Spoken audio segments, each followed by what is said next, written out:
ধেট খালি হাসাতে চলো। বেহাল রাস্তা, গ্রামের মাটির রাস্তা বর্ষায় আরও বেহাল হয়ে পড়েছে। গোটা জেলা জুড়ে রাস্তার কাজ হলেও মালদার হবিবপুর ব্লকের শ্রীরামপুর অঞ্চলের রঞ্জিতপুর গ্রামের রাস্তাটি কোনো দিনই পাকা হয়নি। রাস্তার অবস্থা এতটা বেহাল যে গ্রামের কোনো অসুস্থ রোগীকে হাসপাতালে নিয়ে যেতে হলে খাটিয়াই করে ওই বেহাল রাস্তা পার করতে হয়। রাস্তার অবস্থা দেখে কোনো অ্যাম্বুলেন্স বা অন্য কোনো যানবাহন গ্রামে আসতে চায় না। হাসপাতালে চিকিৎসা করিয়ে আনা কোনো রোগীকে আবার গুরুতর অসুস্থ হয়ে পড়লে তাকে গ্রামবাসীরা মিলে খাটিয়ায় চাপিয়ে বেহাল রাস্তা পার করে গাড়িতে করে হাসপাতালে নিয়ে যান।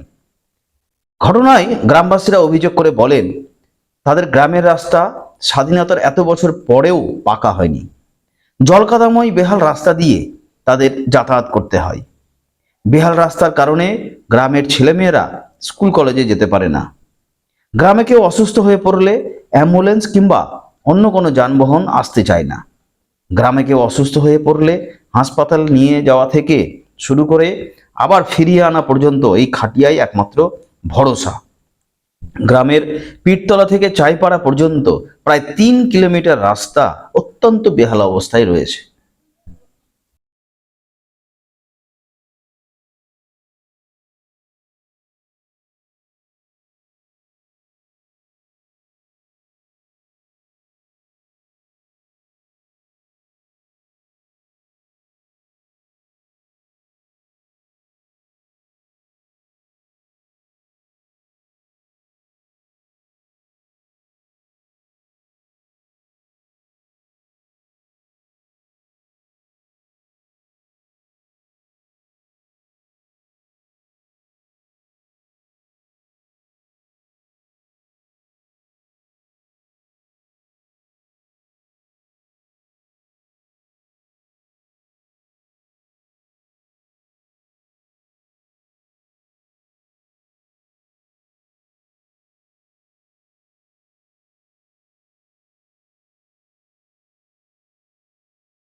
কি অবস্থা যাতায়াত করে রাস্তা আছে আপনাদের এখানে? নাই না কিছু না রাস্তা রাস্তা নাই, ওই ধারেও নাই ওই ধারেও নাই, লাইন ধারেও যেতে পারবো না, বিএসএফ তো যেতে দিবে না। আর ভোটের সময় ভোটের সময় সব নেতা আসবে, ওই দিদি আমাকে দে আমাকে দে, আমার রাস্তা নাই, হ্যাঁ দিয়ে দিব রাস্তা করে দিব, জল নাই জলও দিব, সব দিব, কাজের কাজ কিছু হয় না। কাজের হচ্ছে না কিছু। হ্যাঁ কি উপায় করবো দাদা এখন? মানুষ অসুস্থ হয়ে গেলে কি করেন? ওই তো খাটিয়াতে করে নিয়ে যায়, আর মহিলারা যখন বাচ্চা হবে প্রেগনেন্ট হয়ে যায় তখন কি ওইটাও করেন? খাটিয়াতে করে নিয়ে যায়। এতে তো মানুষ মরে যেতে পারে। মরে যাবে তো, মরে যাচ্ছে তো, এই তো কাল পরশু নিয়ে গেছে খাটিয়াতে। কতদিন ওদের ধরে এই এখানে পরিস্থিতি হয়ে আছে দোকান এখানে? বাড়ি, হ্যাঁ কতদিন ধরে এরকম রাস্তা অনেক দিন ধরে, আমরা ছোট ছিলাম। আপনার নাম? আমার নাম চুটকি হাঁসদা। বারবার করে আমরা বিডিও সাহেবের কাছে আবেদন করেছি, ডিএম সাহেবের কাছে আবেদন করেছি, ওনারা বারবার করে বলছে পথশ্রী প্রকল্পের রাস্তা নাকি ধরবে।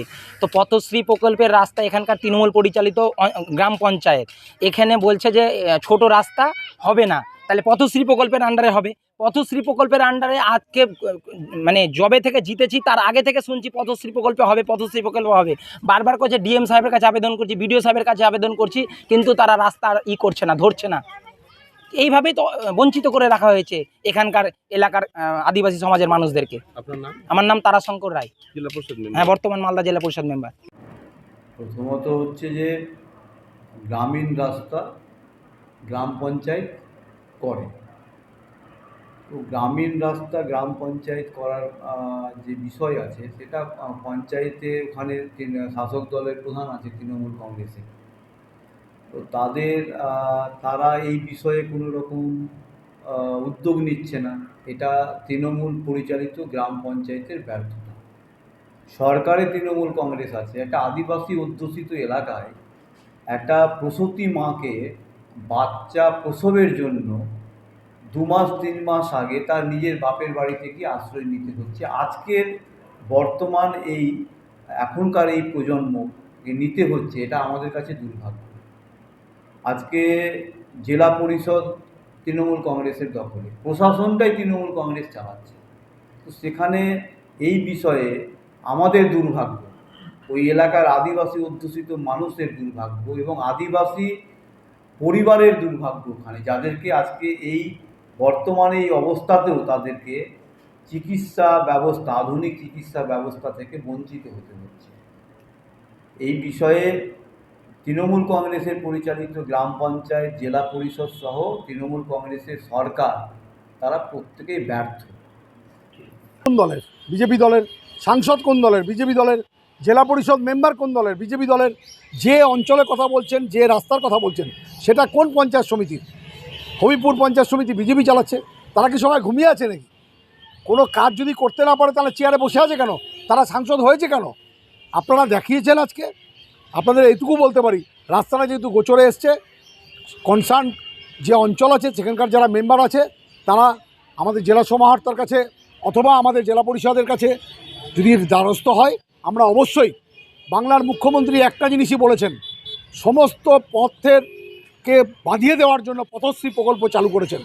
হাজার হাজার কিলোমিটার রাস্তা পথশ্রী প্রকল্পে সারা বাংলায় নির্মিত হচ্ছে, ওটাও তার বাইরে থাকবে না, এটুকু আমরা প্রতিশ্রুতি দিতে পারি।